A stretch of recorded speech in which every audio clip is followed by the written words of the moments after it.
ಆತ್ಮೀಯ ಬಂಧುಗಳೇ, ಶ್ರೀರಾಮಚರಿತಮಾನಸ ಉತ್ತರಕಾಂಡ, ಇದರಿಂದ ಚೌಪಾಯಿಗಳನ್ನ ತಿಳ್ಕೊಳ್ಳೋಣ. ಸುರ ಶ್ರುತಿ ನಿಂದಕ್ ಜೆ ಅಭಿಮಾನಿ, ರೌರವ್ ನರಕ ಪರಹಿ ತೇ ಪ್ರಾಣಿ. ಓಹಿ ಉಲೂಕ್ ಸಂತ ನಿಂದಾರತ್, ಮೋಹ ನಿಸಾಪ್ರಿಯ ಜ್ಞಾನ ಭಾನುಗತ್. ಸಬ್ ಕೈ ನಿಂದಾ ಜೆ ಜಡ ಕರಹಿ, ತೇ ಚಮ ಗಾದುರ್ ಹೋಯಿ ಅವತರಹಿ. सुनह तात अब मानस रोगा, जिन्ह ते दुख पावहि सब लोगा. मोह सकल ब्याधिन्ह कर मूला, तिन्ह ते पुनि उपजहि बहु सूला. काम बात कफ लोभ अपारा, क्रोध पित्त नित छाति जारा. प्रीति करहि जौ तीनिवु भाई, उपजई सन्यपात दुखदाई. विषय मनोरथ दुर्गम नाना, ते सब सूल नाम को जाना. ममता दादु कंडु इरुषाई, हर्ष विषाद गरह बहुताई. पर सुख देखी जरनी सोई छई, कुष्ठ दुष्टता मन कुटिलई. अहंकार अति दुखद डमरुआ, दंभ कपट मद मान नेहरुआ. तृष्णा उदर वृद्धि अति भारी, त्रिविध ईशना तरुण तिजारी. जुग विधि ज्वर मत्सर अभिಬೇಕ, ಕಹ ಲಗಿ ಕಹೌ ಕುರೋಗ ಅನೇಕ. ಇವು ಚೌಪಾಯಿಗಳು. ಈಗ ಇದರ ಅರ್ಥವನ್ನು ತಿಳ್ಕೊಳ್ಳೋದಕ್ಕೆ ಪ್ರಯತ್ನ ಮಾಡೋಣ. ಹೋದ ಭಾಗದಲ್ಲಿ ನಾವು 6ನೆಯ ಪ್ರಶ್ನೆಗೆ ಉತ್ತರವನ್ನು ತಿಳ್ಕೊಳ್ತಾ ಇದ್ವಿ. ಕಾಕಭೂಷುಂಡಿ ಅವರು ಗರುಡ ಕೇಳಿದಂತಹ 6ನೇ ಪ್ರಶ್ನೆಗೆ ಉತ್ತರ ಕೊಡ್ತಾ ಹೇಳ್ತಾರೆ. ಅವ್ರು ಕೇಳಿದಂತಹ 6ನೇ ಪ್ರಶ್ನೆ ಯಾವುದು? ಭಯಂಕರವಾದಂತಹ ಪಾಪ ಕಾರ್ಯ ಯಾವುದು ಅಂತಂದ್ಬಿಟ್ಟು. ಅದಕ್ಕೆ ಕಾಕಭೂಷುಂಡಿ ಅವರು ಉತ್ತರ ಕೊಡ್ತಾ ಹೇಳ್ತಾರೆ, ಬೇರೆಯವರನ್ನ ನಿಂದನೆ ಮಾಡುವಂತ ಮಹಾಪಾಪ ಬೇರೊಂದಿಲ್ಲ. ಶಂಕರನನ್ನ ಅಥವಾ ತನ್ನ ಗುರುವನ್ನ ನಿಂದಿಸುವಂಥವನಿದಾನಲ್ಲ, ಅವನು ಕಪ್ಪೆಯಾಗಿ ಜನ್ಮವನ್ನ ತಗೊಳ್ತಾನೆ. ಮತ್ತೆ ಬ್ರಾಹ್ಮಣರನ್ನ ಯಾರು ನಿಂದನೆ ಮಾಡ್ತಾನೋ ಅವನು ಅನೇಕ ನರಕ ಯಾತನೆಗಳನ್ನ ಅನುಭವಿಸಿ ಜಗತ್ತಿನಲ್ಲಿ ಕಾಗೆಯಾಗಿ ಹುಟ್ಟುತ್ತಾನೆ ಅನ್ನೋದನ್ನ ತಿಳ್ಕೊಂಡ್ವಿ. ಮುಂದುವರೆದು ಹೇಳ್ತಾರೆ, ದೇವತೆಗಳನ್ನ ವೇದಗಳನ್ನ ನಿಂದನೆ ಮಾಡುವಂತ ಅಹಂಕಾರಿ ಜನರು ರೌರವ ನರಕಕ್ಕೆ ಹೋಗ್ತಾರೆ. ಸಂತರ ನಿಂದೆಯಲ್ಲಿ ನಿರತರಾದವರು ಗೂಬೆಯಾಗಿ ಹುಟ್ಟುತ್ತಾರೆ.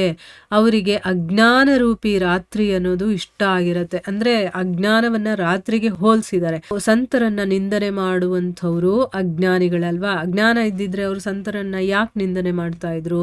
ಅದಕ್ಕೆ ಅಜ್ಞಾನ ಅಂತಂದ್ರೆ ಇಲ್ಲಿ ರಾತ್ರಿ ಅಂತ ಕೊಟ್ಟಿದ್ದಾರೆ. ಅವ್ರಿಗೆ ಅಜ್ಞಾನನೇ ಇಷ್ಟ ಆಗಿರತ್ತೆ. ಜ್ಞಾನ ರೂಪಿ ಸೂರ್ಯೋದಯವನ್ನ ಅವರು ಕಾಣೋದೇ ಇಲ್ಲ. ಎಲ್ಲರನ್ನ ನಿಂದಿಸುವಂತಹ ಮೂರ್ಖರು ಬಾವಲಿಗಳಾಗಿ ಜನಿಸ್ತಾರೆ. ಅಂದ್ರೆ ಯಾರನ್ನು ನಿಂದನೆ ಮಾಡಬಾರ್ದು. ನಮ್ಮ ಕೆಲಸ ಏನಿದೆಯೋ, ನಮ್ಮ ಡ್ಯೂಟಿ ಏನಿದೆಯೋ ಮಾಡ್ಕೊಂಡು ಹೋಗ್ತಾ ಇರಬೇಕು. ಅವ್ರವ್ರ ಕೆಲಸ ಅವ್ರವ್ರ ಜವಾಬ್ದಾರಿಗಳನ್ನು ಅವ್ರು ಮಾಡ್ಕೊಂಡು ಹೋಗ್ತಾರೆ. ಯಾರು ನಿಂದನೆ ಮಾಡಿ ನಮ್ಗೆ ಏನಾಗಬೇಕು? ಈಗಿಲ್ಲಿ ಗೊತ್ತಾಯ್ತಲ್ವಾ, ನಿಂದನೆ ಮಾಡೋದ್ರಿಂದ ನಮಗೆ ನರಕನೇ ಸಿಗೋದು. ಅದು ಅಲ್ಲದೆ ಎಲ್ಲರನ್ನ ನಿಂದನೆ ಮಾಡ್ತಾ ಇರ್ತಾರಲ್ಲ, ಅಂತಹ ಮೂರ್ಖರು ಬಾವಲಿಗಳಾಗಿ ಹುಟ್ಟುತ್ತಾರೆ ಅಂತ ಹೇಳ್ತಾ ಇದ್ದಾರೆ. ಸೊ ನಿಂದನೆ ಮಾಡುವಂಥದ್ದು ಎಷ್ಟು ದೊಡ್ಡ ತಪ್ಪು ಅನ್ನೋದು ಇಲ್ಲಿ ಗೊತ್ತಾಯ್ತಾ. ಮುಂದುವರೆದು ಹೇಳ್ತಾರೆ. ಈಗ 7ನೇ ಪ್ರಶ್ನೆಗೆ ಉತ್ತರವನ್ನ ಕೊಡ್ತಾರೆ. 7ನೇ ಪ್ರಶ್ನೆ ಏನು ಅಂತಂದ್ರೆ, ಮಾನಸಿಕ ರೋಗಗಳು ಯಾವುದು ಅಂತನ್ಬಿಟ್ಟು. ಸೊ ಈಗ ಉತ್ತರ ಏನು ಅಂತಂದ್ರೆ, ಎಲ್ಲರಿಗೂ ದುಃಖವನ್ನ ಉಂಟು ಮಾಡುವಂತಹ ಮಾನಸ ರೋಗಗಳ ಬಗ್ಗೆ ನಾನು ಈಗ ಹೇಳ್ತೀನಿ, ಕೇಳ್ಕೋ ಅಂತ ಹೇಳ್ತಾ ಇದ್ದಾರೆ. ಮೋಹನೇ ಸಮಸ್ತ ರೋಗಗಳ ಮೂಲ. ಮೋಹ ಅಂತಂದ್ರೆ ಏನು? ಅಜ್ಞಾನ. ಸೊ ಅಜ್ಞಾನನೇ ಎಲ್ಲ ರೋಗಗಳ ಮೂಲ.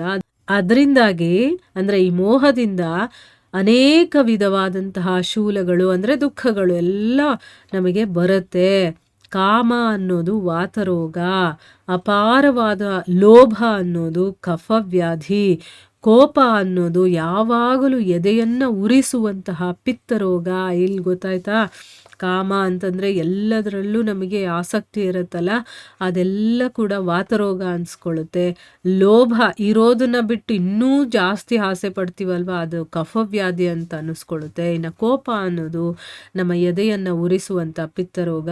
ವಾತ ಪಿತ್ತ ಕಫ ಈ ಮೂವರು ಸೋದರರು ಕೂಡ ಒಂದು ಗೂಡಿದ್ರು ಅಂತಂದ್ರೆ ದುಃಖದಾಯಕವಾಗಿರುವಂತಹ ಸನ್ನಿಪಾತ ರೋಗ ಉಂಟಾಗತ್ತೆ. ಬರೀ ವಾತವನ್ನು ತಡ್ಕೊಳ್ಳೋದೇ ತುಂಬ ಕಷ್ಟ ಅಂತಾರೆ. ಇನ್ನು ಸನ್ನಿವಾತ ಬಂದ್ಬಿಡ್ತು ಅಂತಂದರೆ ಅದು ತುಂಬಾ ಕಷ್ಟ, ತುಂಬಾ ನೋವು ಕೊಡುವಂಥದ್ದು. ಕಷ್ಟದಿಂದ ಈಡೇರುವಂತಹ ವಿಷಯಗಳ ಮನೋರಥಗಳೇ ಎಲ್ಲ ಶೂಲೆಗಳು. ಅಂದರೆ ನಾವು ಏನು ವಿಷಯಗಳಲ್ಲಿ ಆಸಕ್ತಿಯನ್ನು ಇಟ್ಕೊಂಡು ಅದು ಬೇಕು ಬೇಕು ಅಂತ ಅಂದ್ಕೊಳ್ತೀವಲ್ವ, ಅದೆಲ್ಲ ನಮಗೆ ದುಃಖ ಕೊಡುವಂಥದ್ದೇ. ಕಷ್ಟದಾಯಕವಾದಂಥ ಅನಂತ ರೋಗಗಳಿವೆಲ್ಲನೂ ಕೂಡ. ಇವುಗಳ ಹೆಸರುಗಳನ್ನು ಯಾರು ತಾನೇ ತಿಳ್ಕೊಂಡಿದ್ದಾರೆ, ಯಾರಿಗೆ ಗೊತ್ತು ಇದರ ಹೆಸರುಗಳೆಲ್ಲ ಅಂತಂದ್ಬಿಟ್ಟು. ಯಾಕಂದ್ರೆ ಅದು ಅಪಾರವಾಗಿರುವಂಥದ್ದು. ಮಮತೆ ಅನ್ನೋದು ಹುಳುಕಡ್ಡಿ ಮತ್ತೆ ಗಜಕರ್ಣದ ತರ. ಇನ್ನು ಈರ್ಷ್ಯೆ ಅನ್ನೋದು ಕಜ್ಜಿ ರೋಗ ಅಂತ ಹೇಳ್ತಾ ಇದ್ದಾರೆ. ಆಮೇಲೆ ಹರ್ಷ ವಿಷಾದಗಳು ಅನ್ನೋದು ಗಂಡಮಾಲೆ ಅಂತಂದ್ರೆ ಗಂಟಲ ರೋಗಗಳು. ಆಮೇಲೆ ಬೇರೆಯವರ ಸುಖವನ್ನು ನೋಡಿ ಅಸೂಯೆ ಪಡೋದಿದೆಯಲ್ಲ ಅದು ಕ್ಷಯರೋಗ. ದುಷ್ಟತನ, ಮನದ ಒಂದು ಕುಟಿಲತೆ ಇದೆಯಲ್ಲ ಅದು ಕುಷ್ಠರೋಗ. ಅಹಂಕಾರ ಅನ್ನೋದು ಬಹಳ ಬಾಧೆ ಕೊಡುವಂತಹ ಡಮರು ವ್ಯಾಧಿ ಅಂದರೆ ಗಂಟಲು ರೋಗ. ದಂಭ, ಕಪಟ, ಮದ, ದುರಭಿಮಾನಿ ಇದೆಲ್ಲ ಕೂಡ ನರಗಳಿಗೆ ಸಂಬಂಧಪಟ್ಟಂತಹ ರೋಗಗಳು. ಇನ್ನು ತೃಷ್ಣೆ ಅನ್ನೋದಿದೆಯಲ್ಲ ಅದು ಭಾರಿ ಜಲೋದರ ವ್ಯಾಧಿ, ಉದರಕ್ಕೆ ಸಂಬಂಧಪಟ್ಟಂತ ವ್ಯಾಧಿ. ಇನ್ನು ಪುತ್ರಧನ, ಕೀರ್ತಿ ಈ ರೀತಿಯ ಈಷಣತ್ರಯಗಳ ಅದರ ಪ್ರಬಲ ಇಚ್ಛೆ ಇರುತ್ತಲ್ಲ. ಈಗ ನನಗೆ ಮಕ್ಕಳು ಬೇಕು, ಹಣ ಬೇಕು, ಕೀರ್ತಿ, ಸಂಪತ್ತು ಇದೆಲ್ಲ ಬೇಕು ಅಂತ ಇಷ್ಟಪಡ್ತೀವಲ್ವ. ಇದೆಲ್ಲ 3 ದಿನಗಳಿಗೊಂದ್ಸರಿ ಬರುವಂಥ ಜ್ವರ.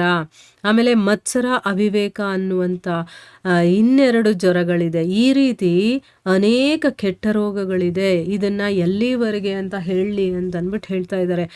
ಅಂದರೆ ಯಾವುದೆಲ್ಲ ಕೆಟ್ಟ ಒಂದು ಆಲೋಚನೆ, ಕೆಟ್ಟ ಬುದ್ಧಿ ಇಂಥದ್ದೆಲ್ಲ ಇರುತ್ತೋ, ಕೆಟ್ಟ ಕೆಲಸಗಳು ಅಂತ ನಾವೇನು ಹೇಳ್ತೀವೋ ಅದೆಲ್ಲವೂ ಕೂಡ ಒಂದೊಂದು ರೀತಿಯ ರೋಗಗಳು. ಆಮೇಲೆ ಆಸೆ, ಆಕಾಂಕ್ಷೆಗಳು, ಆಮೇಲೆ ನನಗಿದು ಬೇಕು ಅದು ಬೇಕು ಅಂತ ಹೇಳೋದು, ಮತ್ತು ಬೇರೆಯವ್ರನ್ನ ನೋಡಿ ಹೊಟ್ಟೆ ಕಿಚ್ಚು ಪಡೋದು, ಮದ ಇರುವಂಥದ್ದು. ಆಮೇಲೆ ನಮ್ಮ ಮನಸ್ಸಿನಲ್ಲಿರುವಂಥ ಕೆಟ್ಟ ಒಂದು ಆಲೋಚನೆ ಆಗಿರ್ಬೋದು, ದುಷ್ಟತನ ಆಗಿರ್ಬೋದು, ಬೇರೆಯವರು ಚೆನ್ನಾಗಿರೋದನ್ನ ನೋಡಿ ಅಸೂಯೆ ಪಡೋದಾಗಿರ್ಬಹುದು, ಆಮೇಲೆ ಮಮತೆ ಆಗಿರ್ಬೋದು, ಎಲ್ಲವೂ ಕೂಡ ಒಂದೊಂದು ರೀತಿಯ ರೋಗಗಳು. ಇದನ್ನು ನಾನು ಎಲ್ಲಿವರೆಗೂ ಹೇಳೋದಕ್ಕೆ ನನಗೆ ಮಾತುಗಳು ಇಲ್ಲ, ಅಷ್ಟೊಂದಿದೆ ರೋಗಗಳು ಅಂತ ಹೇಳ್ತಾ ಇರೋದು ಆಯಿತಾ. ಈಗ ಇಲ್ಲಿ ಗರುಡ ಕೇಳಿದಂತಹ 7 ಪ್ರಶ್ನೆಗಳಿಗೂ ಕೂಡ ಇಲ್ಲಿ ಕಾಕಭೂಷುಂಡಿ ಅವರು ಉತ್ತರವನ್ನು ಕೊಟ್ಟಿದ್ದಾರೆ. ನಮಗೂ ಕೂಡ ಆ ವಿಷಯಗಳು ಏನು ಅಂತ ಗೊತ್ತಾಗಿದೆ ಅಲ್ವಾ. ಇದನ್ನೆಲ್ಲ ನಮ್ಮ ಜೀವನದಿಂದ ನಾವು ತೆಗೆದುಹಾಕಬೇಕು ಆಯಿತಾ. ಯಾವುದು ಒಳ್ಳೇದಿದೆಯೋ ಅದನ್ನು ತಗೊಂಡು ಕೆಟ್ಟದ್ದು ಯಾವುದಿದೆಯೋ ನಮ್ಮ ಒಳಗಡೆ ಅದನ್ನೆಲ್ಲ ಹೊರಗಡೆ ಹಾಕಬೇಕು. ಈಗ ನಾವು ಸಜ್ಜನರಾಗಬೇಕೋ ದುರ್ಜನರಾಗಬೇಕು ಅನ್ನೋದು ನಾವು ಯೋಚನೆ ಮಾಡಿ ಅದಕ್ಕೆ ಏನು ಬೇಕೋ ಅದನ್ನೆಲ್ಲ ನಾವು ಮಾಡ್ತಾ ಹೋಗಬೇಕು, ಅಥವಾ ನಮ್ಮ ಜೀವನದಲ್ಲಿ ಅದನ್ನು ಅಳವಡಿಸ್ತಾ ಹೋಗಬೇಕು. ಇಲ್ಲಿಗೆ ನಾವು ನಿಲ್ಲಿಸೋಣ. ಹರೇ ಕೃಷ್ಣ.